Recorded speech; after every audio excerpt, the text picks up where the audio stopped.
محترم ورو سوال کړی دی چې کله موږ غسل کوو نو زموږ د بدن نه دې بالټي ته لږ لږ څاڅکي کېږي نو آیا د اوبو خو به نه بېلمازه کېږي؟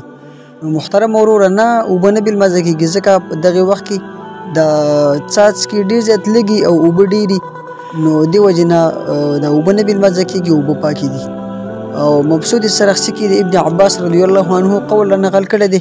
ابن عباس رضی الله عنه وایي چې د اوبو لاره به په دې صورت کې څوک ونیسي خامخا د انسان چې کله لامبي نو بالټي ته او لوښي ته د خامخا څاڅکي کېږي. او دغه شانتې فتاوی هندیه کې هم دغه شانتې دي چې کله یو سړی غسل کوي او د دې نه لږ یو څو څاڅکي د لوښي ته وشي نو لم یفسد علیه الماء دغه اوبه نه فاسدېږي اوبه بالکل پاکې دي. فتاوی هندیه اول جلد صفحه نمبر 3 او دغه شانتې مبسوط سرخسي اول جلد صفحه نمبر 46. والسلام علیکم ورحمت الله.